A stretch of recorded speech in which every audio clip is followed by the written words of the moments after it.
tradition of Sweden having partnerships with India. There's also been a very ecological Sweden. It was a leader of the environmental movement. How can Sweden today contribute to sustainability on a planetary scale? I think the first thing is for Sweden to not go further down the neoliberal economic path. The idea that money is all that matters, markets are all that matters, there's no society, there's no nature, because I can see that being planted and grown in not just Sweden but all the Nordic countries. Because these were the countries with another model, a social welfare model of sharing your wealth, and they have to destroy it in order to impose. The greed is the best model. So I think one is to preserve that social welfare model for Sweden itself. And that social welfare model is what allowed solidarity. Yeah? That if you learn how to share within your community, then you learn how to share globally too. And if you develop the attitude that my role is to grab from everyone, then you shrink locally and you shrink globally. I think Swedish people in their everyday lives can introduce this, eating in a way that doesn't kill the planet, clothing in a way that doesn't kill the planet. And how can Gandhi's ideas become relevant to Sweden? Gandhi never made sense. Gandhi practiced what he believed in. He said, be the change you want to see. And don't try and tell others to change. You must change first. I think that's the most important lesson that Gandhi left us with. For some people, working in society comes easier. For some people, working through the formal political process is easy. For some people, teaching is easy. For some people, science is easy. For you, music is easy. So obviously, you need to constantly refer back to yourself to say, what do I enjoy doing? How do I enjoy doing it?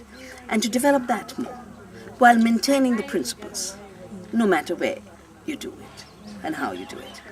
But I think right now is, given that this market-dominated model is already taking European countries down the drain, I think this is the time to begin the debate on reflecting on that model, because what happens is the neoliberals and right-wingers have their strategies all worked out and they grab the power, and very quickly, even before people can figure out what they're doing, they change the systems.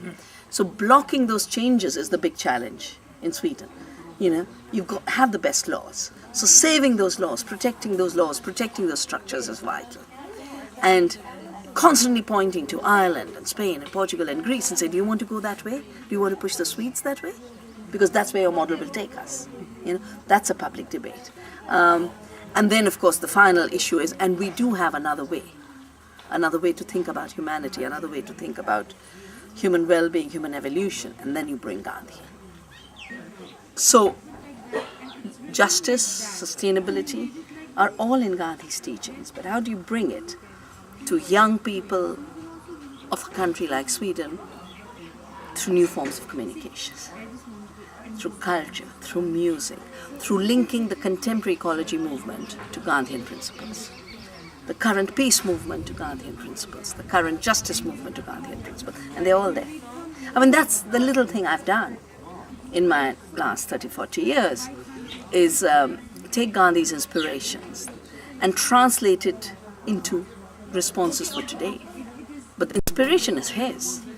So the ideas of Swaraj, of self-governance, of Swadeshi, of self-making, of satyagraha, of self-shaping a democracy with the ultimate right to say no to injustice, to imposition of non-sustainable patterns of life. Those are all Gandhi's gifts that are so perennial that, they just have to be translated into contemporary modes. But they're so relevant in every dimension of life. And the beauty of it is because Gandhi was such a holistic person, and he lived by the slogan, be the change you want to see.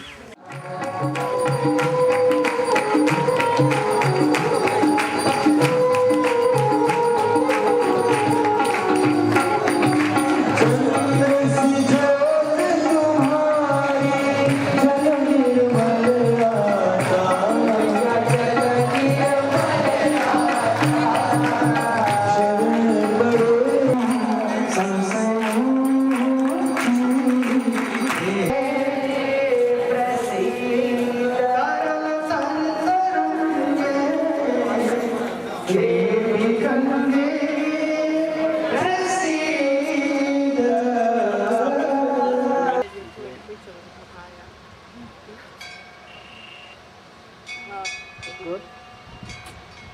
Okay, I'll be back.